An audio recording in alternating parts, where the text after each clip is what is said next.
Let all cats, old enough to catch their own prey, gather here beneath the podcast for a clan meeting.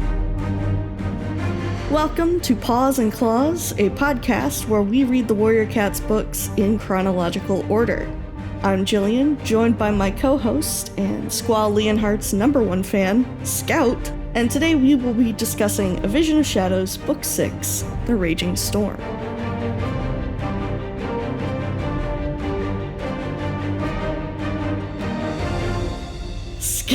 Scout, how are you today? I just think he's neat. He is neat, is the thing. I'm doing good. He's so neat. I started replaying Final Fantasy VIII because I needed like a soothing, bombing presence in my life last weekend. And because nothing soothes you except generational trauma. Nothing soothes me except the generational trauma of one Squall Leonhardt and all of his orphan friends. Yeah. I just love that little guy. One of my all-time favorite things in the not to go off about this for a second, but I've been thinking about it nonstop.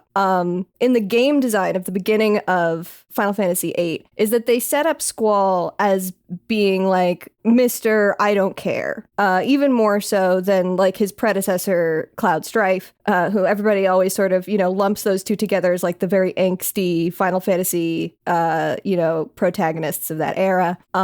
So they set him up like this, but here's my favorite thing that they do from a game design standpoint. They give you 3, maybe 4 different moments within the first couple of hours of gameplay, where despite setting him up as the most I don't careist boy in the world, you can choose dialogue options to make him be very gentle and care very much.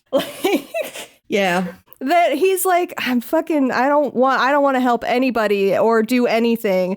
But Selphie, her name is Selphie, which is very funny in the modern age. Selphie walks up to so you. Is the fact that your summons are called GF.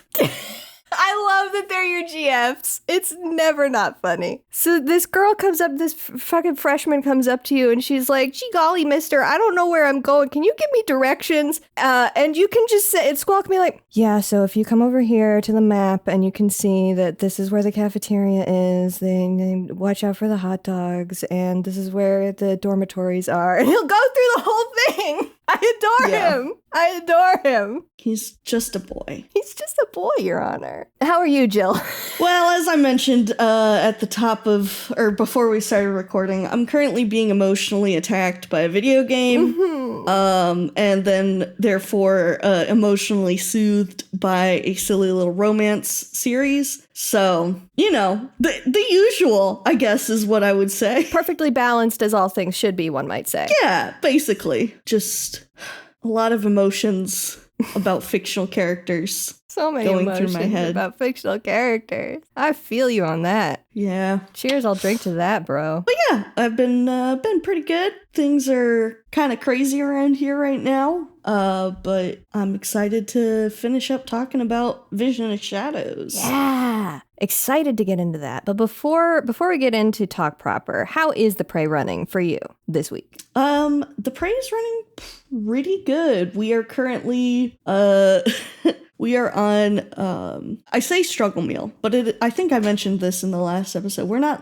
it's not struggle meals. It is neither of us has the time to cook with all the stuff we've got going on kind of meals. Right. Struggle in the Chronos sense. Yes, in the sense of there is no time. So tonight we had pierogi and kielbasa, just kind of popped it all in the oven and let it cook. Yummy. It was quite good. I do love a kielbasa. I love a pierogi. I love a nice sausage. We just had sausage last night. We had sausage and pepper subs on some. Dad made some bread. We had some homemade bread. Ooh. Very tasty. Thank you, Dad, for the bread. I love bread. Producer AJ is always talking about making bread and making us very hungry. Producer AJ needs to bring us some bread. AJ, bring us some bread. Bread, please. Bread, please. We love you, AJ. We had some garlic bread with pasta the other night. Oh, I love garlic bread so much. Garlic bread is good. And I still have some, and I have some frozen meatballs. I'll see if I can whip together a quick like a quick pasta or a quick marinara sauce or something, and have a garlic bread meatball sub. Hell yeah, that sounds good. I haven't done my menu planning yet this week, so I don't know. The coming week is a mystery to me. It's shrouded in mystery. I don't know what I'm making yet. I have to do that. It is a mystery. We shall see. But yeah, let's talk about some of these covers that we got going on here. Yeah, I got some great covers this week. Again, sort of the well that I have been able to go to the most recently with this arc is the simplified and traditional Chinese covers. Traditional Chinese cover is Violet Shine on the branch in the water. I really like the way that the water is rendered here, like the spray is really cool looking. I like the way that her claws are like digging into the branch. I think that's a good detail. Yeah. Just like splayed paws. Mm-hmm. Yeah, toes really splayed out. The sort of rain bouncing off of her back and head fur is also really nice. And I like this particular coat pattern for Violet Shine. It's very much kind of close to a tuxedo cap, but with a little bit more white spotting on it. Yeah. This is generally how I picture Violet Shine in my head, so it's fun to see that. I usually picture her with long fur instead of being a short hair cat, but this general like coat configuration, especially with sort of the white forehead and the black spots over both eyes. Yeah. Oh, worth noting, as with a lot of I think this is the same artist for all of these simplified Chinese covers. Both of the ones that I've talked about on podcast that have Violet Shine in them have very monochromatic and sort of muted, desaturated tones that I like a lot. Yeah. This one is also very cool. This is Violet Shine using Juniper Claw as a bridge. Yeah. Rip to him.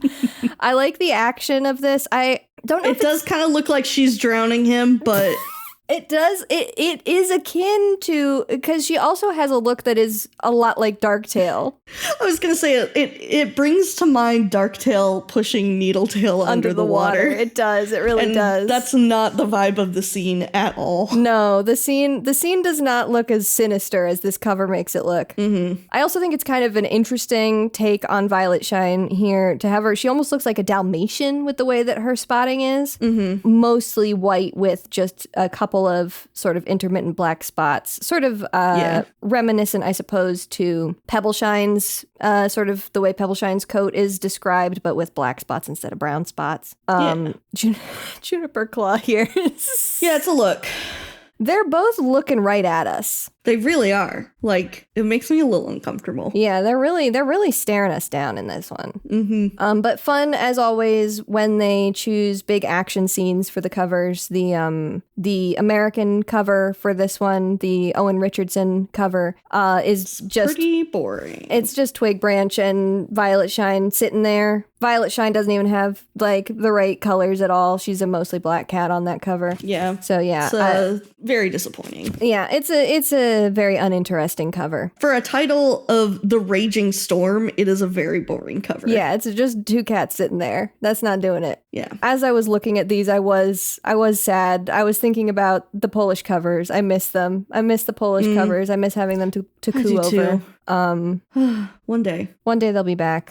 So we have some podcast news and some podcast related news. Yeah. Should we start with the good news or the bad news first? We'll start with the bad news. It's not super bad news. No, I'm being dramatic. Yeah, we'll start with that one. We're gonna be taking a little hiatus between this season and the next season. August is going to be absolutely crazy busy, and as we were kind of trying to look at scheduling, it just is beginning to seem impossible due to me having to take a couple of trips and also the fact that my husband and I bought a house and we are moving. So yeah, I gotta make sure that you've got that time. to do that for sure. Yeah, we'll take a little bit of a break, but just in between seasons, it probably won't be too terribly long. And we'll kind of keep folks updated on socials and on Discord just to kind of let you guys know what the deal is. Yeah, we would assume you probably won't have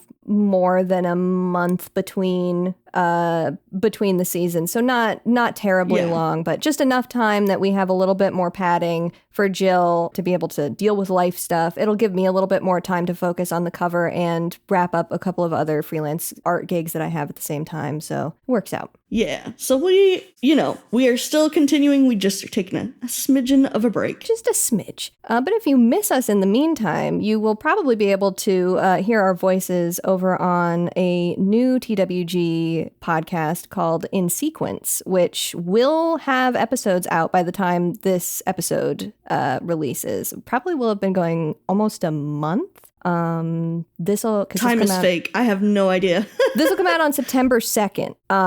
This episode of the podcast. Yeah. So we will have been doing In Sequence for a little bit. If you like when we talk about yaoi. Yeah, I was about to say, if you really enjoyed the time that Jill told me about Dick Fight Island, then that's basically what In Sequence is, but a whole podcast. A whole podcast. And not just yaoi, there will be a lot of other things. We have an episode about some Nightwing comics. We are covering some web comics. We've got yaoi and yuri. All manner of kind of graphic novel, comic, manga, web comic sort of type of stuff. Sequential media. Yeah, that's what we're doing, and we're doing that over there with Matt and Robin, who are both also our pals and our fellow TWG podcast hosts. So go check that out if you are feeling lonesome during the break. If you miss us. Well, why don't we get into what happens in the finale of A Vision of Shadows? Let's go! For now, we're still here, and I'm so ready. Now, warriors and mentors, Finleap and Twigbranch find that their relationship is growing a bit rockier as they work together to train Flypaw and Snappaw. Finleap thinks Twigbranch is too hard on her apprentice, while she argues that he gives praise too easily. And soon the underlying friction becomes apparent. Finleap wants to start a family with Twigbranch, but the young warrior thinks it is too soon. They're young, they're mentors, and she doesn't even know if she wants kids. Naturally, he takes this super well. SkyClan, meanwhile, is having difficulties in maintaining their border with ShadowClan, and despite Tree's honest best efforts, neither clan seems interested in negotiating. Instead, there are border skirmishes and a raid on the SkyClan camp, resulting in Leafstar wondering if the best option is for her clan to return to the Gorge. After a particularly heated argument during a gathering, she decides it will be best for her clan if they just leave, as the other clans don't seem eager to help at all.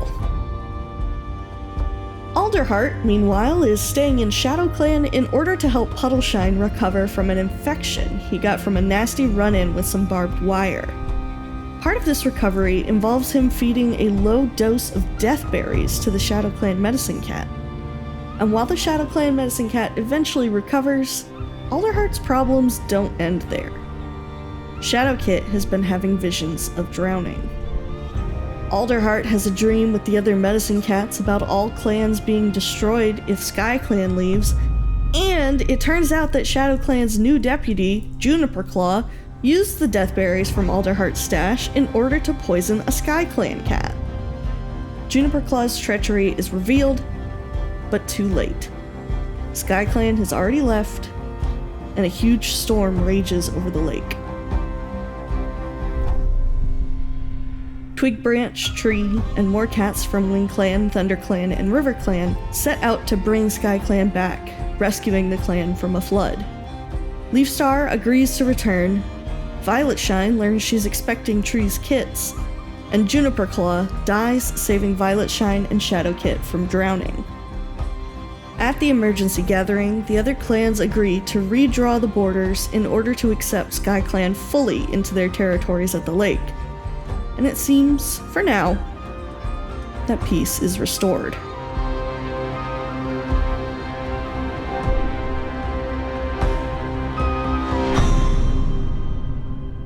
Bing, bang, boom. Overall thoughts on this one?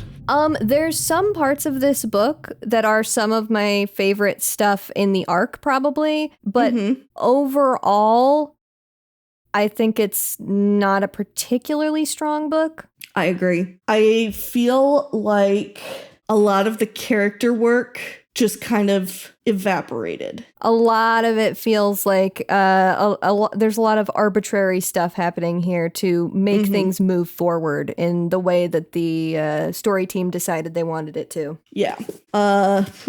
Notably, I guess, notably Finpaw, firstly. Yeah. Finleap is... Finleap might be... He's a warrior now. He's got an apprentice. He's got an apprentice. Which is crazy to me. They both got apprentices so fast. They just became warriors in the last book, and now they have apprentices. I mean, crazy stuff. It does line up approximately with like what happened with Fireheart and Graystripe, but that was so long ago, and the whole like dynamic of the way that like warriorhood and apprenticeship works feels like it has changed so much since then that it definitely sticks out. Yeah. But yeah, Finleap. Yeah. I had really loved Finleap this entire arc. I was like, wow, what a sweet boy. And then he pulls some absolutely diabolical shit in this book. It's really miserable. A lot of his stuff is, I don't know what happened to him. I don't know why they did this. It is an important conversation for the two of them to have. I am not saying that, you know, there shouldn't be a conversation between the two of them about whether or not they want to start a family. What bothers me is the way that Finleap acts about it and is essentially like, well, if you loved me, you would basically, if you loved me, you would have sex with me. Yeah. Which is like every fucking shitty boyfriend ever. I know.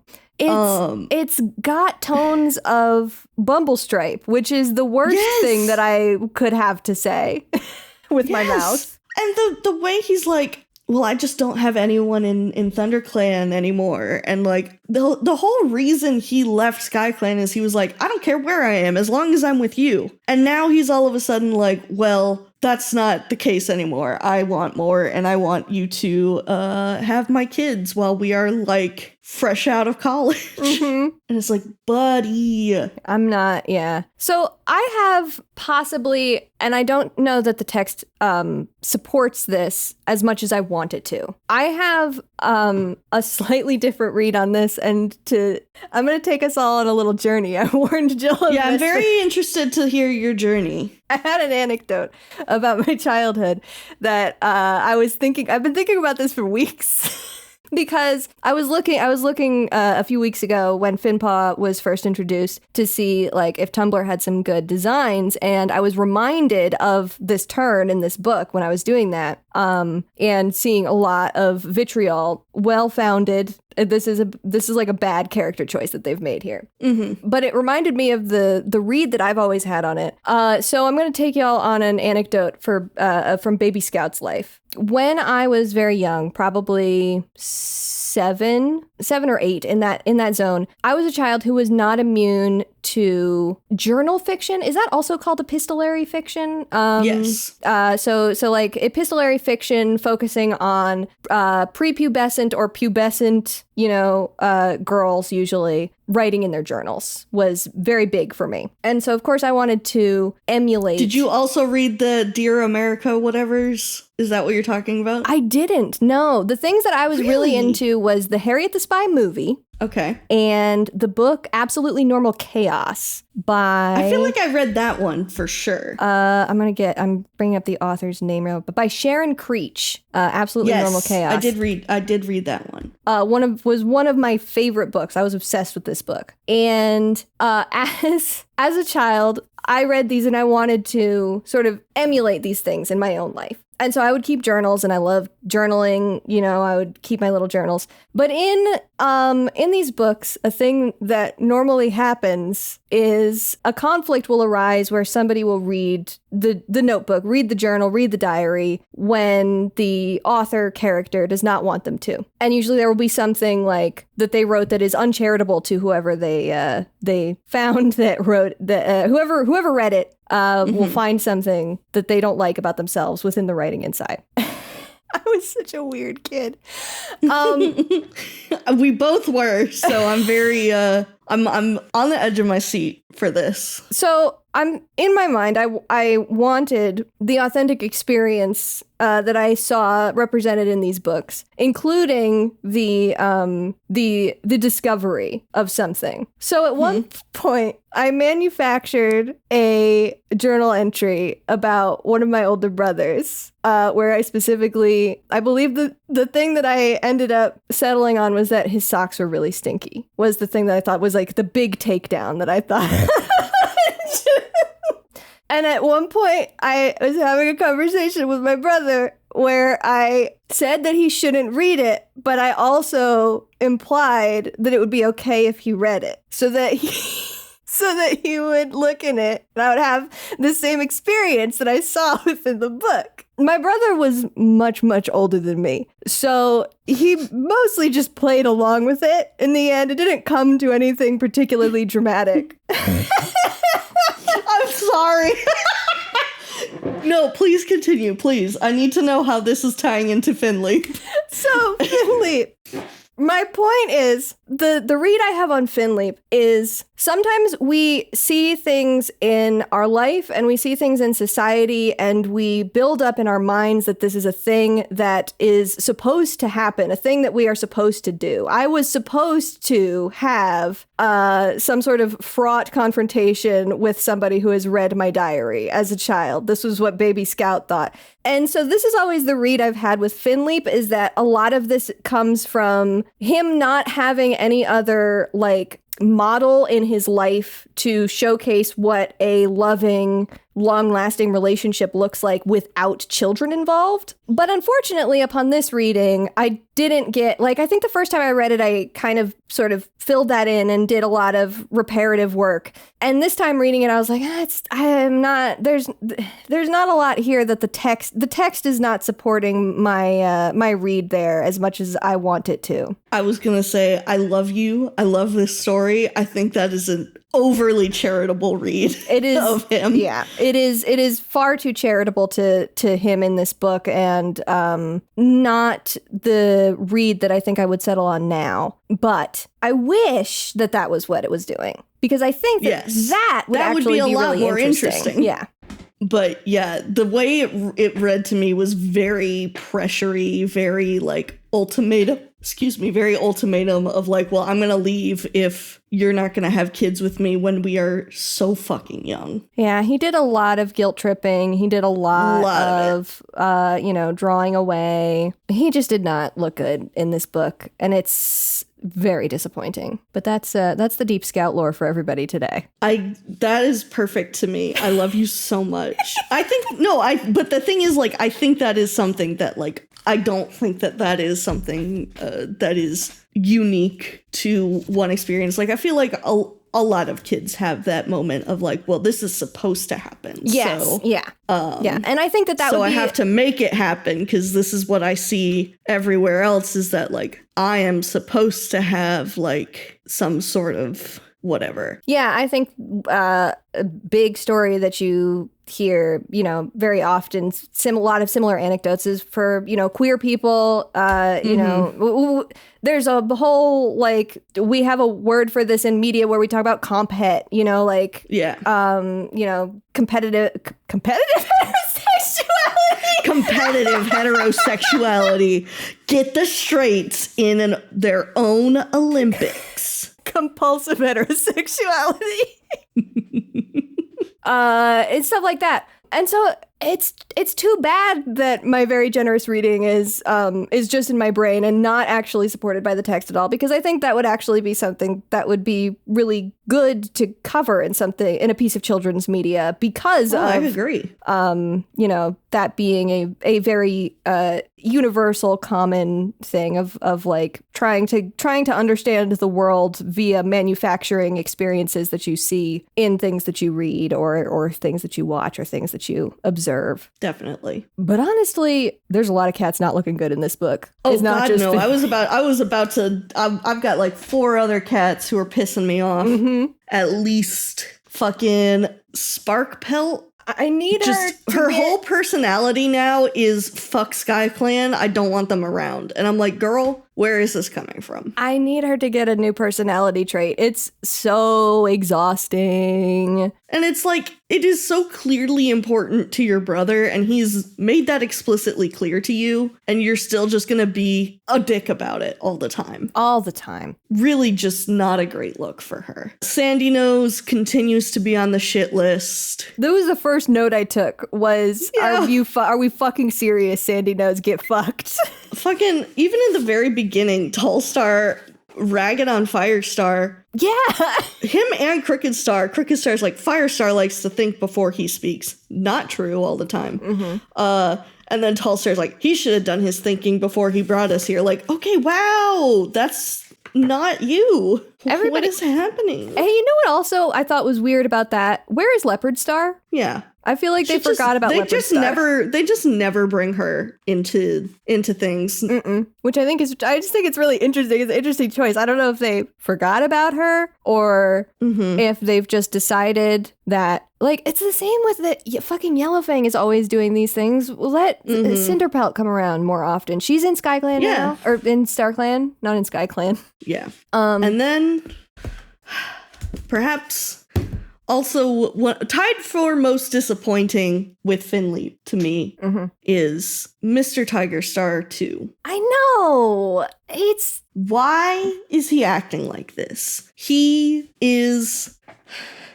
This is not the same cat that was in Tigerheart's shadow and even in Tawny Pelt's clan. Yeah. I simply am looking at him and I'm like, why are you regressing? I don't know. Even giving it, like, again, me with the generous readings, even trying to be like, he's dealing with a lot with his son is sick and his medicine cat is all fucked up. And his first thing that he pitched was everybody giving up, land, which is a pretty reasonable request. And the other leaders weren't cool with that. There's still, even with all that, his actions across the book don't come out bad in the wash of it. The original, Tigerheart would take an accusation against his deputy seriously, I feel like. And here he is like, Juniper Claw would never. I'm like, Juniper Claw would, firstly. But there's also that moment where he brings up Flametail, which I'm like, I thought we're past this. I thought we had the discussion. I thought you saw Flametail and we were like, oh yeah, things are okay. Yeah, was that not a thing that happened? It did happen. And I thought, I did think that it was kind of fun that he still holds a grudge. But you're right. I had forgotten that, I guess he specifically never saw his brother. It was the other medicine cats that saw Flametail absolve Jayfeather. I suppose so. So I suppose he hasn't heard it directly from his brother's mouth. It also was always his sister who was more... Yes. And, Flametail did give him a life. So, he's had plenty of points for closure, I suppose, is the biggest point there. Yeah. It's an interesting choice. Yeah, I really feel like he has come down with being a leader makes your personality worse disease. I agree. It's so consistent that this happens once a cat becomes leader, which is super frustrating. Yeah, because you're always like, oh yeah, I'm so excited to see how they're gonna be as leader. How are things gonna change? And it just feels like the Erins are allergic to keeping that personality and making things dynamic and interesting. Yeah, it's like as soon as somebody becomes clan leader, it's suddenly they lose all the brain cells that let them do any critical thinking outside of I have to be clan leader and that means putting my clan first. When half the time they're getting lives for being diplomatic, working alongside other clans. Exactly. Do they not listen during their 9 lives ceremonies? I don't don't know what they fucking do, man. It's so disappointing also because there are little moments of, you know, Tigerheart to be seen in Tigerstar here, in the moments of like him with Dovewing and Shadowkit. Yeah. Him caring about his son so much. But I don't like how even by the time, you know, everything rolls around and SkyClan comes back, he still doesn't admit that like he was going about the whole thing in a shitty way. Yeah. Oh, one other thing that Finleap did that I just have to roll my eyes at is him getting jealous of Tree. That was so... When has Twig Branch ever shown any sort of interest in Tree? And he's like, you just couldn't wait for Violet Shine to go away so that you could have Tree all to yourself. I'm like, where the fuck did you get that? I feel so much like the writing team didn't know how to navigate like any conflict that they set up in this book. Yeah, it was such a wild moment. But speaking of Tree, I feel like he was the most level-headed fucking cat this entire book. Yes. Alderheart was also very level-headed. Like they were the shining lights here. I will tell you what. Tree and Alderheart really like saved this book from me just like absolutely not having a good time. Yeah. And I think Tree was right to crash out. I think he could have crashed out harder because they were like, oh yeah, we'll give you the opportunity to be a mediator. Like, let's see how you do. And when he's like, all right, perfect. Here's a chance for me to be a mediator. Why don't I meet with the two of you and we can talk about this? Tigerstar doesn't even show up. Leafstar refuses to let him even speak. And he's like, how am I supposed to do my fucking job? And I'm like, you're so right, Tree. How are you supposed to do your fucking job? And it's such a good idea. The job is such a good idea. Yeah. And honestly, and he's good at it. When he is allowed to speak, he's fucking good at negotiating. He is. And I'm just like, why? Can we just let him speak? Just let the man talk. Let him do his fucking job. For once, I'm advocating for a man to speak. Well, as we know, he is the queerest cat. That's the queerest man. The queerest man. The queerest Tom we know, I think. That is so true. But yeah, even like his really clever stuff in the beginning of like trying to figure out exactly what was going on with ShadowClan crossing the border to hunt, de-escalating that stuff. That was such a good scene. That was so fun. And then he's not allowed to like do any of that ever again for this book, which is so disappointing. And I think in the next arc, he does get a few more moments to actually shine as mediator, which I'm glad of. Good. I don't think but they don't abandon the concept completely. But yes, I completely agree. Everybody's just acting crazy in this book. Yeah. Nobody, as evidenced by the fact that StarClan is maybe the clearest they've ever been about anything, and nobody listens to them. Yup. Made me insane. Made me certifiable. Yeah. It was like, for once, they're not beating around the bush. They're like, hey, y'all need to get along or bad shit's gonna happen. It has never been clearer. Never. They've never been clearer than this. They sent it to all the medicine cats had the same vision. It was extremely clear. If 5 clans stand together, everything's fine. If you push one away, if one gets uprooted, everybody's coming away. Everybody's uprooted. Everybody's all fucked up. And yet, we're at that gathering, and they're like, I can't, and the medicine cats are like, fucking listen to us, and the leaders are like, I can't, speak or understand words suddenly, I don't know. Seems unclear. Seems unclear, actually. Driving me crazy.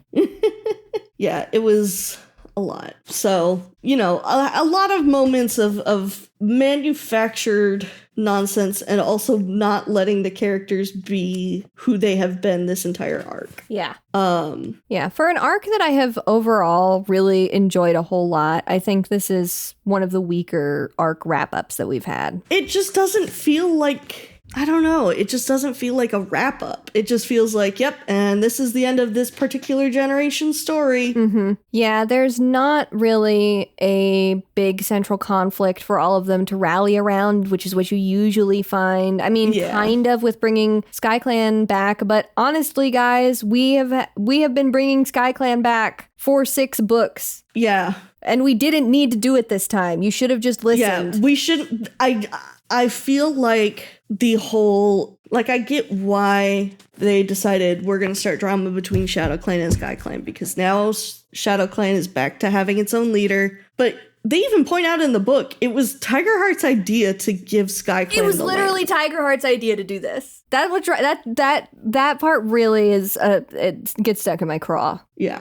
It would be one thing if it was a situation of like we saw him getting pressured a lot, or we actually had a perspective character in Shadow Clan showing us that they are struggling with like the size of their clan now that it's been reformed, that they are really struggling with, you know, getting enough food or something, right? Mm-hmm. But we don't really have evidence that that's a thing that's happened even. You know, they say that it is, but we aren't seeing it firsthand. And we only really ever see new Tigerstar pushing for this stuff. And like certainly his warriors back him up, but like we don't see him being pressured, right. Which would make more sense, I think, considering, like we said, it was his idea in the first place. Yeah. But I also think it's crazy that it took as much nonsense that happened in this book for everybody, for all the clans to be like, okay, we'll give up a little bit of our territory to shift all of our borders a little bit so that Sky Clan has room. Like that makes perfect sense to me. Yeah, absolutely. That's how it should have been in the beginning. Exactly. Yeah. Especially because we were just coming off of having to deal with Darktail and also having to deal with the Dark Forest battle where they were like, we need to work together. Yeah. And it's like, okay, did you fucking learn nothing? These cats never learn how to work together. I do want to shout out that there was a moment early in the book where I believe it was Alderheart claimed in the narration that ThunderClan barely reproached Dovewing for her decision to join ShadowClan. I would just like Alderheart to relive that scene again, because that's absolutely not what happened. They were reproaching her much more than barely. Yeah, except for Fernsong. He's trying so hard to get these sisters to talk again. Fernsong just wants them to talk. This poor guy. I love him. What a man. He's a good boy. Minor little note. I really liked there's a line. So Tree sees Pebbleshine. There's too many shines. I know, there's a lot of shines. He sees Pebbleshine's ghost because she's been, following the kits their entire lives. And he sees her ghost, and she's finally able to, be put to rest and go to StarClan. And then there's just a nice little line, and it says, and then she saw on the grass where Pebbleshine had walked that stars seemed to sparkle in her paw prints. And I think that's just a nice little, nice little evocative line. I think that's a really, sometimes I just want to shout out when they drop a good line on us. Yeah, absolutely. Yeah, I feel like we haven't been doing a bunch of too many line reads in this arc, but there's been some really good lines. Yeah. There's also a moment where when Finleap goes to check on his sister because she's sick, and comes back, and Hawkwing and Leafstar are like, is he a spy? And Bramblestar's like, I don't think this boy could lie if he tried. It's good. And I'm like, that's the Finleap that I know. And this is the thing that makes it make so little sense, that he is saying that he doesn't feel like he has a home in ShadowClan, a home in ThunderClan, because ThunderClan fucking loves him. Yeah, they're all fans of him. There was literally got given an apprentice. There was a whole moment in the previous book where Twigbranch was jealous because everybody was like, my bro Finleap my bro Finpaw, and Twigpaw was still sort of getting the cold shoulder, Yes. He's popular. And he's literally been given an apprentice as a brand new warrior who came from a different clan. How much more do you need to know that your fucking leader trusts you? An apprentice who is the kit of the senior warrior of the clan, basically, in Lion Blaze. The biggest cheese that ThunderClan has. Yeah, absolutely crazy to me. Mm-hmm. I like how Violet Shine, when she and Tree reunite, she's like, you're not leaving me ever again. And he's like, I won't. And she's like, even if a whole patrol of dead warriors tells you to. And he's like, I promise. It's cute. I just think it was cute. I like their relationship. I think it's cute. They're cute. I think they're sweet together. They are. I'm excited for them to have children. Yeah. I feel like Tree's gonna be just the weirdest but coolest dad. I'm thinking about interactions that Tree has with his son that are so delightful to me. Oh, good. Oh, I can't wait. Yeah, there wasn't too much in the back half of the book that I really took a lot of notes about, but I did like some stuff, such as Alderheart being a little detective for a little bit. I enjoyed that. That was fun. Yeah, his little going and sniffing out the deathberry seeds. I really liked that bit. Going along with the stuff that we've said about characterization, as much as I love Violet Shine and Tree, I still wish that Violet Shine was like given more to do in this book. I still feel like they really sort of ran out of ideas of what to do for her, because a lot of her internality in this book just ended up being like, you know, I miss Tree, I miss my sister, and then you know, think about being a mother became the last little bit of the book. Was now I'm in mom mode. I'm shifting into mom mode, which is not to say, you know, I do like the I think it's a good characterization to have the whole thing of like Violet Shine has always wanted a family. That makes a lot of sense. Yeah, I was just about to say, like, of the two sisters, Violet Shine is the one that I feel like is most suited to being a mother, because she knows very, very much what it is like to not feel like you belong, like you're accepted, like not feel like your parent cares about you. And I feel like she has, you know, she is part of SkyClan. She knows that she's part of SkyClan. She's comfortable with that. But she has always, like, she just feels very strongly about her family. And I think that is going to make, I feel like that makes her a better character between the two sisters to, like, be a parent. I also, in terms of warrior cat stuff. Yeah. I also think that I think that they were trying to do something really interesting with the conflict of Twig Branch doesn't want kits, Violet Shine does. You know, the dynamic between the differences between the two sisters, sort of playing those two stories off of each other. But it might have just been something that was a little too ambitious for them to carry through in a way that felt satisfying all the way through, with like the stuff that they did with Finleap to sort of force their hand there. They just could have. Yeah. There's so many things that they could have done better with that whole thing. I agree. But I have two more little bright spots for me to talk about. One is I truly love Puddleshine's sickness. I think that that was so cool. I think that is some of the coolest shit that they have done in the series to date. I think the whole concept of him getting this really specific weird injury that they don't know how to treat, and the whole thing with figuring out that you can use the flesh of deathberries without the seeds, and it will be, you know, like a sort of internal scouring medicine instead of just killing the cat. The drama of, you know, them agreeing to this, getting the dynamics of Puddleshine and Alderheart as friends was really nice. I really liked that. I really liked that. I really, really liked their friendship a lot. I like how the medicine cats seem to be like well, you know, Leafpool and Jayfeather don't really interact as much, and Mothwing doesn't either, but like the newest generation of medicine cats, so like Frecklewish, Puddleshine, Alderheart, Kestrelflight, and Willowshine, like, they seem like they're besties. They're besties, they're bros. I love how much this group like actually like really genuinely likes each other. They're always excited to see each other at the Half Moon Gathering, and it's not just about sharing doctor stuff. They really care about each other on a social level too. Yeah, and like Willowshine, as much as I ragged on like the bonus chapters from the last book were nothing, like Willowshine was like so depressed that she couldn't see her friends. She missed her friends. It's true. So yeah, that's the thing in this book that, like, if that wasn't in here, this would be probably kind of an interminable read, honestly.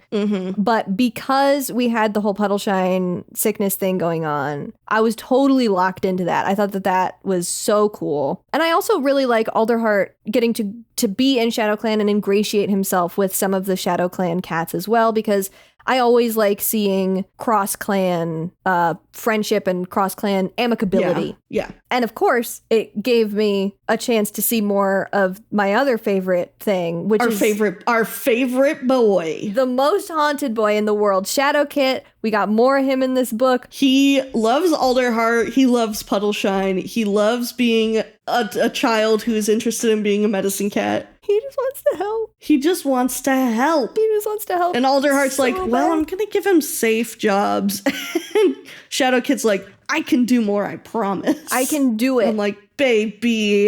You're just a baby boy. Alderheart, let me mix the medicine. Alderheart. And then he's like, it's okay. StarClan told me to throw myself in the fucking lake to save everybody. And then everyone's like, you're a child. The funniest bit is that they're like, I mean, I guess. He's not wrong. All of the clans are working together. He is so... He really said, StarClan told me to throw myself in the water. Yeah. I have a very important mission. I need to go.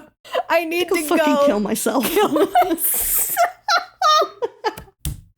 Oh, Lord. I adore him. I love him so much. He's wonderful. I love Shadowkit. I'm obsessed with him. Seeing some more of him here was a balm on my soul. And honestly, between that and like some of the other stuff that I can see, having read the next arc, I can see some things they were kind of setting up here. Mm-hmm. And so I'm really just like, I'm excited about the next arc. I'm really excited to get into it. Some of my favorite protagonists in the series come in the next arc. Ooh, stoked. That's about all I had specifically for this book, I think. Overall, some good character moments. Specifically, really enjoyed the Alderheart, Puddleshine, Shadowkit dynamic. Really enjoyed Tree. Mm-hmm. But overall, it didn't feel like a final book of an arc.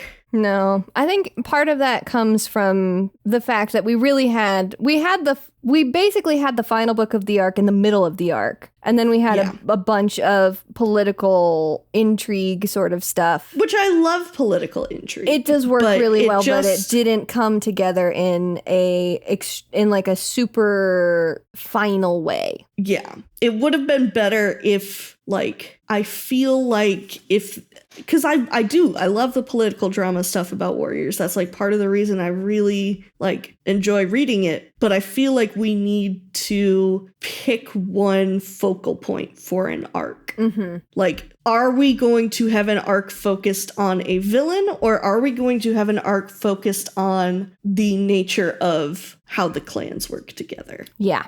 I feel like the other thing that trips it up here is also that they aren't going deep enough into the nuances that they have available to them with the political intrigue, when they are just doing basically the same thing over and over here of StarClan says Shadow Clan evil. Yeah. StarClan says do this. Everybody says, why should we listen to StarClan? I'm like, I don't know, maybe because sometimes all you care about is StarClan. Maybe because, again, this is the clearest they've ever been. I don't know. Who knows? Yeah, who knows? A lot of it felt like arbitrary political intrigue instead of really complicated and compelling political intrigue. Yeah, for sure. That's pretty much all I got. All right, well, I will tiptoe us over to a short, quick little Erin Corner. Couldn't find too much about this one. Worth noting, this is the only book in the arc that didn't have any bonus chapters. Crazy. I was surprised they didn't go for something like Juniper Claw's perspective on a couple of chapters here. Yeah. I think that would have been really interesting to see. Like, I feel like there's actually some juice here, maybe even Cloverfoot, considering that. I'm really interested to see if Cloverfoot starts, like, being more of a character. Yeah, because I think it's really interesting to have her end up being the deputy when she feels very much like a character that we don't really know anything about. Mm-hmm. So I was surprised that they didn't go for something like that. But I suppose it's the end of an arc. Yeah, well, and she had the moments with Alderheart. I really liked that. Where Puddleshine is like, you got Cloverfoot to do stuff? Like, you got her to help? And he's like, yeah, I did. And it's just, he's just a friendly little guy. Who couldn't love him? I love you, Alderheart. Something that was listed in the mistakes section on the fandom wiki that I also noticed and did think was funny, did make me laugh, is that they do use the word doorway at one point. I mean, maybe the former City Cats or Millie know what a door is, but I believe in that instance it was Alderheart's perspective. That boy does not know what a door is. Yeah. It was really funny. But that's not that much as far as author statements and stuff. You know, pretty much I've covered all of the author statements for the main characters of this arc that they've given. So, yeah, I'll hand it over to you. Take us to Sharing Tongues. Well, there's not a ton, but we got a little bit. We got some for Tumblr. We've got some folks who are just loving on Puddleshine. This person, Duck Era Lexi, just said, Puddleshine deserves just 1 second of happiness, please. He deserves so much better than the life he has. Please. Just let him be. This is the same thing you just said, of Shadow Kit being like, see, I did it. I drowned myself to make everybody help each other. And they're like, are you an idiot? You threw yourself in on purpose? And he's like, well, it worked, didn't it? And they were like, this is so funny. Somebody died, Shadow Kid. Yeah, Juniper Claw literally died.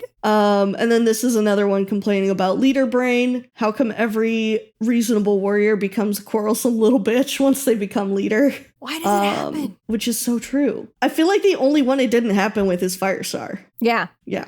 This one, I'm never going to get over the fact that StarClan literally sent a sign telling a kit to throw himself into a river.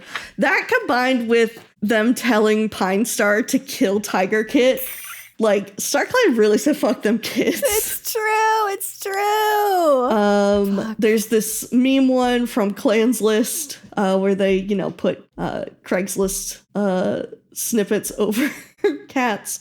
And this one is Finleap, and the Craigslist post is, are ladies ready to breed? There's another one, if you scroll down, that's, I want to have a baby, LOL. And then this is my favorite fucking one, in this post. Well, you see, actually, Twig Branch x Finleap is problematic because they're technically foster siblings. D&I if you ship them. This is what it feels like to be on the internet sometimes, is to see this out-of-pocket shit, but being serious. Yeah. Fucking shout out to E. Shinix for that one. You got me actually cackling this afternoon. That's while really I was doing good. This. It was really good.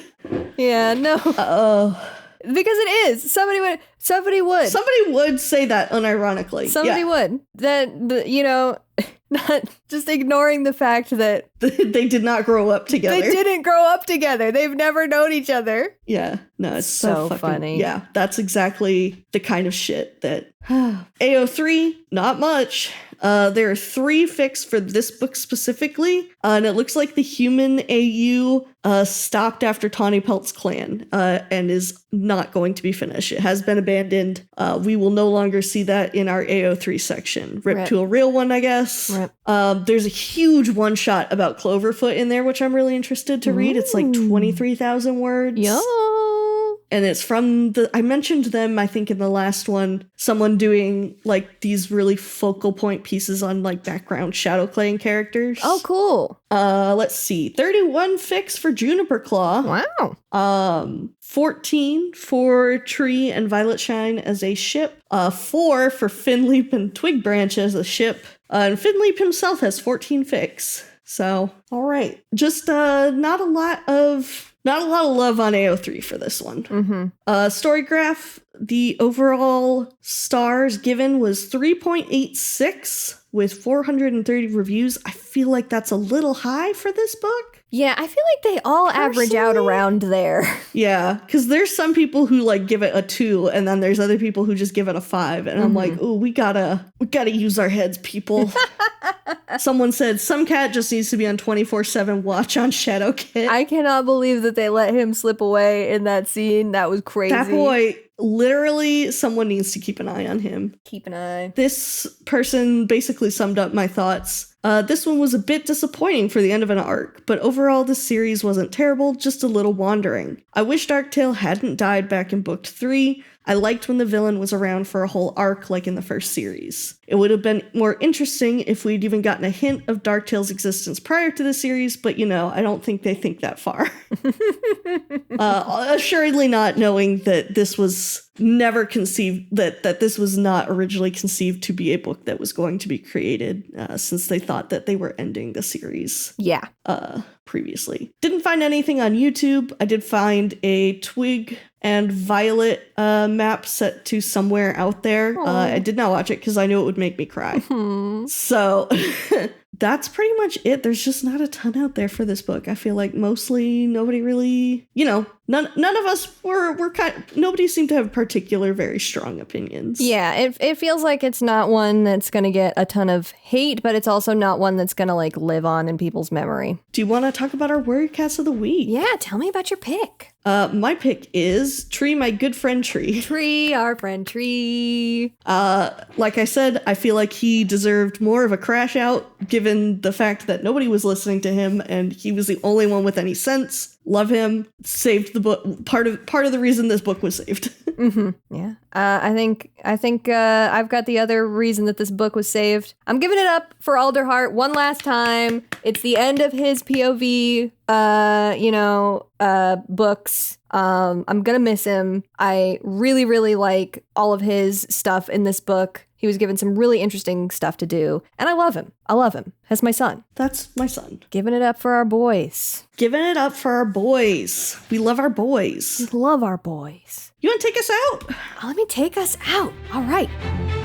If you have thoughts, opinions, questions, or memes to share with us, you can write to us at pawsandclawspod@gmail.com. That's paws as in what a cat has, claws as in the part of speech, pod as in podcast. We are also on Blue Sky at Paws and Claws and on Tumblr at Paws Clause Pod. Listeners who are 18 years and older can come join us on Discord, which will be linked in the show notes. We are brought to you by the TWG Podcast Network, which you can find at theworstgarbage.online. You can find me on Tumblr or Blue Sky at Humble Goat, and you can see the art that I do, including our podcast cover art, at scoutwilkinson.myportfolio.com. And you can find me on Blue Sky at plot-twists or on Tumblr at antique-romantic. Our next episode will be out after a brief season break, where we will discuss the 12th published Super Edition, Squirrel Flight's Hope. Read along by buying the book from a local bookstore or checking out a copy from your local library. Until then, dear listeners, may StarClan guide your paws.